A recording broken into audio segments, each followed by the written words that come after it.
السلام علی خاتم الانبیاء والمرسلین وعلی آلہ واصحابہ اجمعین ومن تبعہم بإحسان الی یوم الدین فیا عجبا کیف یعصی الہ کیف یجحد الجاہد فی کل شیء لہ آیۃ تدل علی انہ واحد۔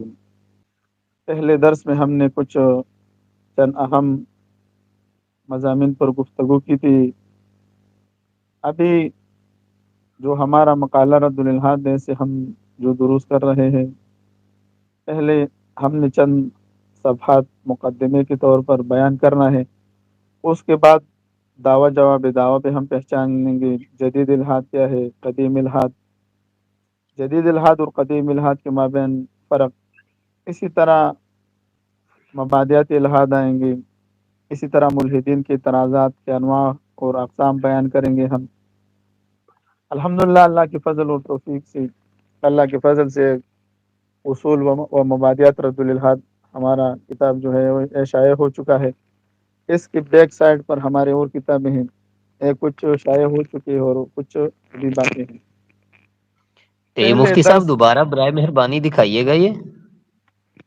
اصول ہاں اور جی بس مبادیات، اصول و مبادیات رد الالحاد، اس جی، کی اور پچھلی سائڈ سے بیک دکھائیے گا۔ سائڈ ایک سائڈ پر اس کی کتابیں میں پڑھ کر سناتا ہوں۔ مقالہ علم الکلام، علم الکلام کی جدید اور قدیم مباحث، یہ کتاب آنے والا ہے۔ اسی طرح یہ اصول اور مبادیات تو شائع ہو چکا ہے۔ عیسائیت کی طرف سے اعتراضات اور ان کے جوابات، فتاوی میراث 2 جلدوں میں ہیں۔ توضیح السراجی پشتو شرح ہے، پشتو زبان میں ہے، سراجی کا شرح ہے بھی شائع ہو چکا ہے۔ اسی طرح یہودیت کی بنیادی عقائد کا تعارف، یہ کتاب، اسی طرح عیسائیت کی بنیادی عقائد کا تعارف، ہندومت کی بنیادی عقائد، یہ تمام مقالہ جات میرے بالکل تیار ہو چکی ہے۔ ہم نے ان تمام کتابوں سے درس کرنا ہے۔ ہمارا ارادہ بھی ہے کہ آنے والے وقتوں میں ہم جب مغربی فکر، فلسفہ اور مذاہب علم پر بحث کریں گے تو ان تمام کتابوں کی دروس انشاءاللہ تعالی آپ سب لوگوں کو ملیں گی۔ اسی طرح فلاسفہ قدیم اور جدید کے اقوال میں تصور خدا، یہ کتاب بھی بالکل تیار ہو چکا ہے، بس شائع کرنا ابھی اس کا باقی ہے۔ ابھی ہم آج ہمارا دوسرا درس ہے، پہلے درس میں کچھ وضاحت ہو چکا تھا۔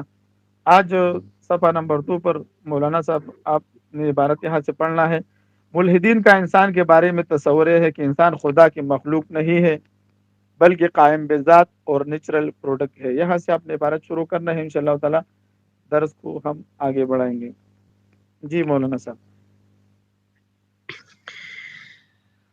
ملحدین کا انسان کے بارے میں تصور یہ ہے کہ انسان خدا کی مخلوق نہیں بلکہ قائم بالذات اور نیچرل پروڈکٹ ہے، جسے خدا نے آسمان سے زمین پر نہیں اتارا بلکہ وہ ارتقاء کی منازل طے کرتے ہوئے بتدریج موجودہ حال تک پہنچا ہے۔ انسان روحانی نہیں بلکہ محض ایک مادی وجود ہے۔ اس کا تعلق آسمان کی لطافت سے نہیں بلکہ خاک کی کثافت سے ہے۔ یہ اسی دنیا کا باسی ہے، کہیں اوپر سے زمین پر کسی خاص مقصد کو پورا کرنے کے لیے نہیں بھیجا گیا۔ انسان ایک منطقی حیوان ہے۔ اس جملے کا ملحدین کے ہاں مطلب یہ ہے کہ اسے تمام فیصلے خدا، وحی اور پیغمبرانہ تعلیمات کی بجائے اپنی عقل، ذاتی عقل کی روشنی میں کرنے چاہیے۔ اس کی عقل ہر شے پر غالب ہے۔ یہ ملحدین کا ایک نظریہ ہے، لیکن اس نظریے اب یہ نظریہ بھی باطل ہو چکا ہے، کیونکہ فلاسفہ اور سائنسدان حضرات، اس کا ایک مشہور شخصیت ہے، امریکی ایتھیالوجسٹ کہتے ہیں اس کو، ڈاکٹر ایل سلور، شاید اس کا نام آپ لوگوں نے سنا ہوگا۔ اس نے ایک کتاب بے حال ہی میں لکھا ہے کہ انسان اس کائنات کا باشندہ نہیں ہے۔ وہ سائنسی توجیحات پیش کر رہا ہے۔ پہلے بیان میں میں نے اس پر ایک مکمل بیان بھی کیا ہے کہ انسان اس کائنات کا اصلی باشندہ نہیں ہے۔ اس نے تقریباً 8-9 سائنسی توجیحات کو بیان کیا ہے۔ پہلے وہ کہتا ہے کہ جو گریویٹی یہاں پر ہے نا، یہ انسان جس مقام پر انسان کی پیدائش ہو چکی ہے، وہاں کی گریویٹی اس گریویٹی سے بہت کم ہے۔ انسان کی جو کمر کے درد ہے، یہ اس گریویٹی کی وجہ سے ہوتا ہے اکثر۔ اسی طرح وہ دوسرا توجیہ پیش کرتا ہے کہ انسان یہاں پر جو نرم بستر، نرم جو اشیاء استعمال کر رہے ہیں اپنے مکانات، اپنے مکاناتوں میں ہم نرم بسترے، نرم کپڑے، یہ سب چیز استعمال کر رہے ہیں۔ کائنات کی جو، اس دنیا کی جو اصلی باشندے جو حیوانات ہے نا، ان تمام چیزوں کو اس کی کوئی ضرورت نہیں ہے۔ میں آپ کو سمجھا رہا ہوں کہ آپ نے یہ نقطہ یاد کرنا ہے کہ علت کا اپنے معلول سے زیادہ طاقتور ہونا ضروری ہے۔ اے ملحدین، جب آپ پر اعتراض کریں گے نا اپنے سے، یہ خود بہت علت اور معلول کے سلسلے بیان کرے گے، یہ بھی علت ہے وہ بھی معلول ہے، معلول خود اپنے لیے علت پیدا کر رہا ہے، آپ بھی کہتے آپ بھی بس اس وقت صرف ہنس لیں، اس کے جہالت پر صرف آپ کو ہنسی آئے گی اور کچھ نہیں آئے گا کہ علت اور معلول کو جانتے نہیں۔ چلو عبارت آپ آگے پڑھیں۔ علت کا اپنے معلول سے زیادہ طاقتور جی ہونا بھی جی، ضروری ہے، پس اس کائنات کی بھی کوئی نہ کوئی فرسٹ کوئی علت ضرور ہونی چاہیے۔ وہ ضرور کہتا ہے ہونے کہ حیات چاہیے۔ و کائنات جی جی، ضرور ہونی چاہیے۔ وہ کہتا ہے کہ حیات و کائنات کے تمام مظاہر کی یہ پہلی یا حتمی علت، کاز یا فائنل کاز، جس نے تمام معلولات، مظاہر فطرت اور حیات و کائنات کو پیدا کیا ہے، یعنی جس نے ہمارے جہان کے ہر نظام کو تخلیق کیا، وہ فائنل کاز ہی خدا ہے۔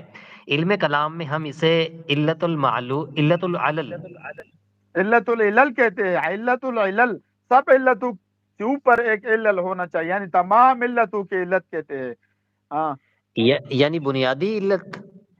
بالکل جی، بنیادی علت۔ ہاں اسلامی ڈسکورس میں ہم اسی علت العلل کو مسبب الاسباب یعنی عالم اسباب کا پیدا کرنے والا کہتے ہیں۔ جی، یہاں ایک سوال پیدا یہاں ہوتا پر ہے کہ اگر ہر ایک منٹ صبر، ایک منٹ، یہاں پر ایک سوال پیدا ہوتا ہے۔ اگر سوال پیدا ہوتا ہے، سوال کو بھی ہم نے متن میں حل کیا ہے۔ اگر ہر علت کے پیچھے کوئی نہ کوئی علت ہوتی ہے نا، تو جی پہلے علت کی علت کیا ہے؟ پہلا علت کیا ہے؟ اللہ رب العزت کائنات کے لیے ہمارا نظریہ ہے، اور تمام فلاسفہ کا بھی نظریہ ہے کہ اللہ علت تو ہے، لیکن اللہ کے لیے کوئی علت ہو نہیں سکتا۔ اگر اللہ کے لیے کوئی اور علت ہوگا تو پھر اس کے لیے اور علت ہوگا، اس کے لیے اور علت ہوگا۔ میں ابھی نیچے شیخ الاسلام تقی عثمانی حفظہ اللہ کا ایک عبارت ہم پڑھ کر سناتے ہیں، اس میں خود آپ کو وضاحت ہو جائے گی۔ چلو عبارت پڑھے گی۔ یہاں ایک سوال پیدا ہوتا ہے کہ اگر ہر علت کے پیچھے کوئی نہ کوئی علت ہوتی ہے تو پھر اس پہلی علت کی علت کیا ہے؟ یعنی اگر خدا نے ہر شے کو پیدا کیا تو پھر خدا کو کس نے پیدا کیا؟ ارسطو اس کا جواب یہ دیتا ہے کہ علت ہمیشہ اپنے معلول سے زیادہ طاقتور ہوتی ہے، جبھی تو وہ طاقتور معلول کو واقع کر سکنے کی اہل ہوتی ہے۔ آپ کو سمجھ آ گیا ارسطو کا جواب کیا ہے؟ علت ہمیشہ اپنے معلول سے زیادہ طاقتور ہوتی ہے۔ یہ نقطہ آپ نے بہت بالکل بس یاد کرنا ہے جی۔ فائنل کاز یا خدا کو یہ کیا لکھا ہے مفتی صاحب؟ علت العلل، العلل، علت العلل، یہ مفتی صاحب تمام فلسفے کی علتوں اصطلاح کا ہے؟ علت، تمام علتوں کا علت، یہ فلسفے کی علت، اصطلاح ہے؟ ہاں علت العلل، تمام علتوں کا علت۔ میں ابھی آپ کو جو اردو میں بتا رہا ہوں جی۔ جی لکھ لیے۔ علت العلل کا مطلب، کہنے کا مطلب ہی یہ ہے کہ اس کی کوئی علت نہیں، یعنی اس کو کسی نے پیدا ہی نہیں کیا، کیونکہ اس سے زیادہ کوئی طاقتور نہیں ہے، لے سکا مثلہ شیئن، اس جیسا کوئی نہیں ہے، وہی سب سے زیادہ طاقتور ہے، وہی تمام کائنات کا خالق ہے، اور اگر اسی بھی کسی نے تخلیق کیا ہوتا تو پھر وہ خالق اول نہ ہوتا۔ نہ ہوتا، لیکن چونکہ وہی خالق اول ہے اس لیے منطقی طور پر لازم آتا ہے کہ اسے کسی نے تخلیق نہ کیا ہو۔ یہ منطقی اصطلاحات پر ہم اللہ کو ثابت کر رہے، منطق کی اصطلاحات کے لیے ہماری کوئی بھی ضرورت نہیں، لیکن جب یہ ملحدین ان تمام ارسطو کی جو قوانین ہیں ان کے پیچھے چھپنے کی کوشش کرتے ہیں نا، ہم ان ملحدین کو ان قوانین کے پیچھے بھی چھپنے نہیں دیتے، اور ہم اس کو اللہ کا ثبوت دیتے ہیں جی۔ ہم۔ وجود باری تعالیٰ کی اس دلیل کو کونیاتی دلیل بھی کہا جاتا ہے۔ کونیاتی، کونیاتی اسے کیا کہتے ہیں؟ کونیات وہ علم ہے جس میں کائنات کا ماضی، حال اور مستقبل جاننے کی کوشش کی کوسمولوجی، جاتی ہے کوسمولوجی جی کہتے ہیں جی انگریزی میں۔ جی جی جی، بالکل جی۔ وجود باری تعالیٰ کو ثابت کرنے کے لیے عبارت۔ ارسطو دوسری دلیل وجود حرکت اور تغیر و تبدل سے دیتا ہے۔ وہ کہتا ہے کہ ہر شے میں ہر لمحے تغیر واقع ہو رہا ہے، یعنی جی ہر جی لمحے کسی نہ کسی محرک سے کوئی نہ کوئی شے حرکت پا رہی ہے، پھر بالکل چونکہ پوری کائنات ہی میں حرکت ہر لحظہ جاری و ساری ہے، اس لیے ضروری ہے کہ ہم کسی ایسے وجود یا ہستی کو مانیں جو ان تمام حرکتوں کو حرکت دینے والا اور متحرک رکھنے والا ہو، لیکن خود غیر متحرک ہو۔ خود خود غیر متحرک ہو۔ آپ نے کہا تھا کہ اس کا حوالہ میں نے تو مطالعہ کیا تھا، تاریخ الحاد مغرب، دا فیصل ریاض شاہد صاحب کی کتاب ہے، بہت مفید کتاب ہے، میں نے اس کا پی ڈی ایف گروپ میں بھی بھیج دیا ہے، آپ اس کا مطالعہ کریں، بہت مفید کتاب ہے، الحاد کے بارے میں بہت مفید کتاب ہے۔ ابن مسکویہ رحمۃ اللہ علیہ حرکت کے 6 اقسام بیان کر رہے ہیں، یہ عبارت بھی ہم پڑھیں گے۔ حرکت کی، ہم نے حرکت اور متحرک کی وضاحت کر دی۔ حرکت کی 6 اقسام ہے۔ ایک طرف الدین سے پوچھے کہ حرکت کیسے کہتے ہیں، یار حرکت کے اقسام ہمیں بتا دو، دلیل کیسے کہتے ہیں، نظیر کیسے کہتے ہیں، دعویٰ کیسے کہتے ہیں، جواب دعویٰ کیسے کہتے ہیں، ماوراء عقل کیسے کہتے ہیں، خلاف عقل کیسے کہتے ہیں۔ صرف مبادیات کا علم ملحدین کے پاس نہیں ہوتا، ہر دعویٰ میں معیار کیا ہوتے ہیں، میں نے تو آپ کو بتایا تھا نا کہ ہر دعویٰ میں 2 معیار ہوتے ہیں، کہ وہ دعویٰ عقلاً ممکن ہو، خلاف عقل نہ ہو، اور اس کی ثبوت میں سچا نقلی خبر یا عقلی خبر ہونا ضروری ہے۔ ملحدین نہ دعویٰ جانتے ہیں نہ جواب دعویٰ جانتے ہیں۔ آپ عبارت پڑھیں جی۔ علامہ احمد بن مسکوی الفوز الاصغر میں فرماتے ہیں کہ حرکت کی 6 قسمیں ہیں، کہ عالم کی جس چیز پر بھی نظر ڈالو وہ حرکت سے خالی نہیں، اور حرکت کی 6 قسمیں ہیں۔ نمبر 1 حرکت کون، نمبر کون، 2 حرکت حرکت فساد، کون، حرکت فساد، حرکت نمو، حرکت زبول، حرکت استحالہ و حرکت نقل۔ جی اس لیے حرکت ایک قسم کی تبدل یا نقل کو کہتے ہیں۔ اگر ایک شے عدم سے وجود کی طرف حرکت کرے تو یہ حرکت کون ہے، اور حرکت اگر کون ہے، خرابی کی طرف حرکت ہو تو یہ حرکت فساد ہے، اور اگر ایک کیفیت اور ایک حالت سے دوسری دوسری حالت کی، کی طرف حرکت ہو تو یہ حرکت استحالہ ہے، اور اگر کمی سے جی جی زیادتی کی طرف ہو، جیسے بچے کا بڑا ہو جانا اور پودے کا درخت ہو جانا، تو یہ حرکت نمو ہے، اور اگر زیادتی سے کمی کی طرف ہو، جیسے کسی موٹے آدمی کا دبلا ہو جانا، تو یہ حرکت زبول ہے۔ زبول ہے، شاباش ہے۔ اور اگر ایک مکان سے دوسرے مکان کی طرف حرکت ہو تو ایسے حرکت ہے، حرکت نقل ہے۔ اس کی نقل 2 ہے۔ قسمیں ہیں، مستقیمہ و مستدیرہ۔ ہاں غرض یہ کہ عالم کے تمام عناصر اور جمادات اور نباتات اور حیوانات سب کے سب حرکت میں ہیں، اور اس میں کسی شے کی حرکت اس کی ذاتی نہیں، اور کوئی چیز اپنی ذات سے متحرک نہیں، اور عقلاً ہر متحرک کے لیے یہ ضروری ہے کہ اس کے علاوہ اس کے لیے کوئی محرک یعنی حرکت دینے والا ہو۔ پس ضروری ہے کہ تمام اشیاء عالم کا بھی کوئی محرک ہو، جس کی وجہ سے تمام اشیاء عالم حرکت میں آ رہی ہیں۔ پس وہ ذات جس پر کائنات عالم کی حرکت کا سلسلہ ختم ہوتا ہے وہی خدا ہے، جو اس سارے عالم کو چلا رہا ہے اور طرح طرح حرکت دے رہا ہے، جن کی انواع و اقسام کے ادراک سے عالم کی عقلیں قاصر اور عاجز اور درماندہ ہیں۔ ہاں، اب سمجھ چکے ہو۔ ایک وہ جو یہ شاعر مفتی اپنے صاحب، زبان میں ملحدین کو نصیحت کر رہا ہے، ایک شاعر کہہ رہا ہے کہ انسان تو بے جان سا پتھر تو نہیں ہے، تو کوئی فرشتہ یا پیغمبر تو نہیں ہے، تو علم کا چشمہ یا سمندر تو نہیں ہے، پر رب کی نگاہوں میں تو کمتر بھی نہیں ہے، جو کچھ بھی ہو اپنے حدوں کو پہچان، رحمان کی پکڑ سے تو باہر بھی نہیں ہے، دنیا نہ بسا دل میں کہ دنیا کی حقیقت مچھر کی کسی پر کے برابر بھی نہیں ہے۔ ہم ملحدین کو کیا کہہ بات رہے ہے! ہیں کہ ہم ملحدین کو کہہ رہے ہیں کہ اپنے جسم کو دیکھ لے، ان تمام کائنات کو دیکھ لے، اس کائنات کے توازن کے دیکھ لے، جب سے کائنات بنی ہے، یا تو سائنس کا نظریہ ہے تقریباً 14 ارب سال سے یہ زندگی، 14 ارب سال سے بگ بینگ کے نظریے میں کائنات وجود میں آ گئی، 4.5 ارب سال ہو چکے ہیں کہ سورج ہمیں انرجی دے رہا ہے، ابھی بھی تقریباً 4.5 ارب سال اس میں انرجی باقی ہے۔ یہ کون چلا رہا ہے؟ اس سورج کی جو اس کا جو کور ہے، اس کا جو ٹیمپریچر ہے وہ ہزاروں سینٹی گریڈ سے زیادہ ہے، وہ گرم زیادہ کیوں ہے؟ اس میں اتنی توانائی کہاں سے وجود میں آ گئی؟ یہ تو تمام فلاسفہ و سائنسدانوں کا نظریہ ہے کہ یہ مادہ ہے، مادہ بے جان ہے، یہ جانداروں والا کام کیسے کر رہا ہے؟ ابھی تک سائنس ان تمام چیزوں سے کیا ہے؟ بے بس ہے،